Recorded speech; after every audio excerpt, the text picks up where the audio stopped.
欢迎来到人生有道，岁月如歌，道在其中，一起感悟人生。人活一世，最终的成功并不在于拥有多少财富或地位，而是到了75岁时，仍然能够做到以下3点。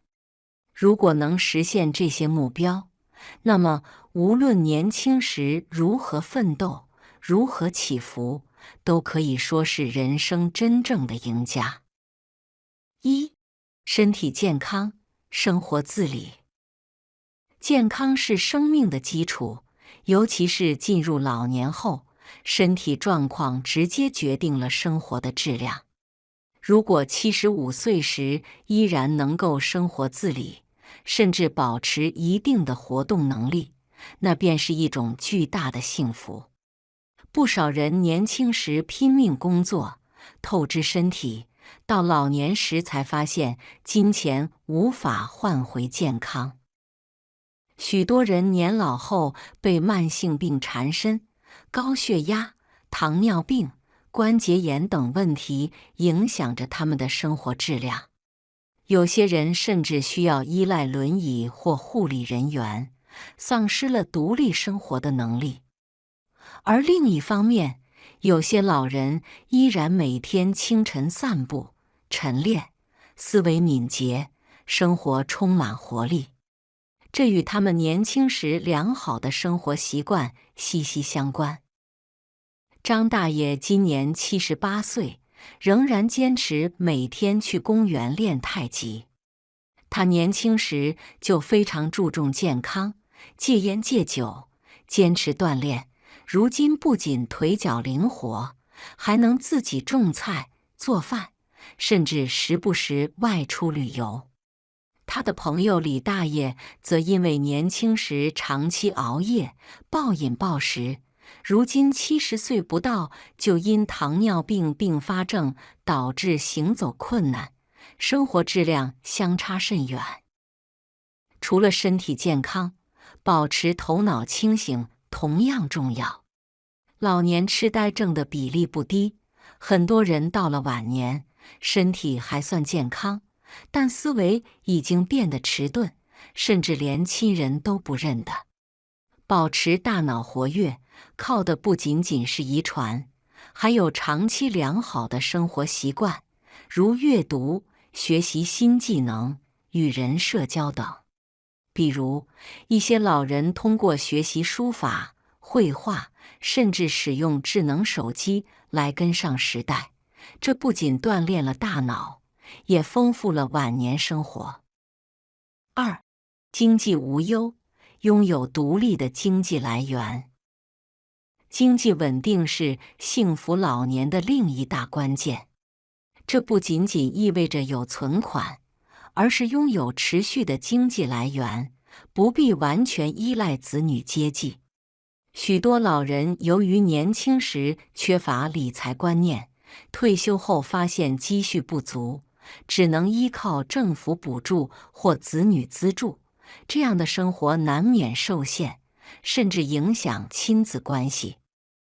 相比之下，有些人年轻时懂得合理规划财务，提早存养老金，进行稳健投资，比如购买长期收益型的资产、定期存款或股息股，到了老年仍然有稳定的收入来源。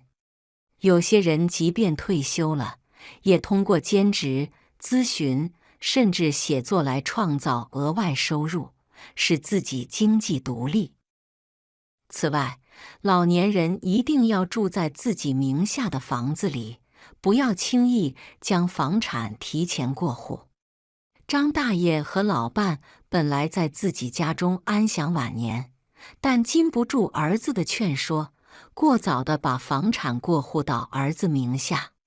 谁知儿子意外去世，儿媳妇却开始想办法赶他们走。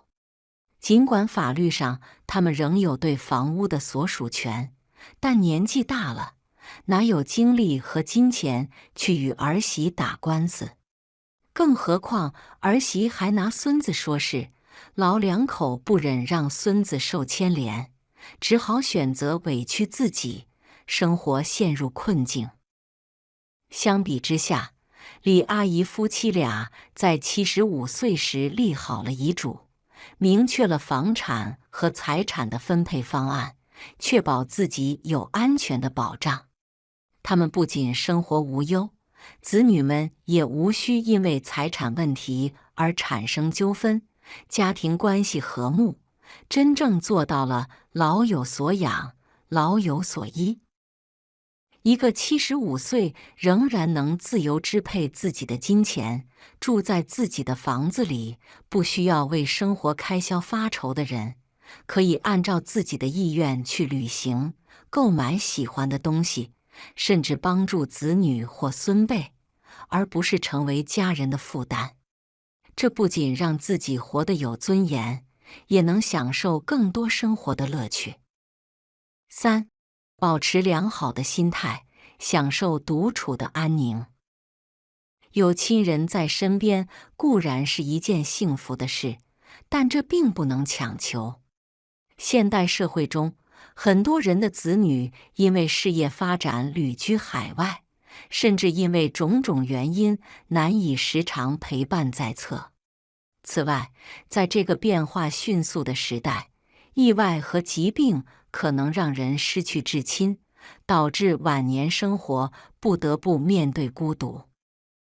一个真正的赢家，并不是依赖亲人或朋友带来的陪伴，而是能够独立面对人生的各种变故，学会享受孤独带来的安宁。未来社会，谁能耐得住寂寞，谁能在孤独中保持内心的平静，谁就能活得更长久、更自在。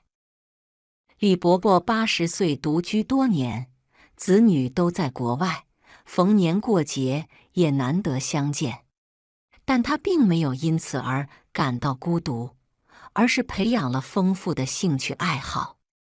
他每天读书、写字、练琴，还在网上结交了许多志同道合的朋友。他常说，人到老年，最怕的不是没人陪，而是没有自己的世界。而另一位张伯伯，因为无法接受子女不在身边，终日怨天尤人，日子过得压抑而苦闷。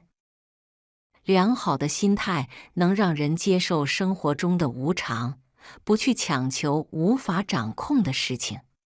与其依赖别人，不如掌控自己的内心世界，培养自己的兴趣爱好，比如阅读、写作、冥想，甚至与自然对话，让独处成为一种享受，而不是折磨。那些能在孤独中感受到宁静和满足的人，才能真正掌握自己的人生。当一个人到了75岁，还能做到身体健康、经济无忧，并且拥有良好的心态，享受独处，那么这一生无论经历过什么，都可以说是成功的。这三者缺一不可，唯有平衡发展，才能真正享受人生的最后一段旅程。与其等到老年才去遗憾，不如从现在开始培养健康的生活方式，合理规划财务，锻炼心态，让未来的自己成为人生的赢家。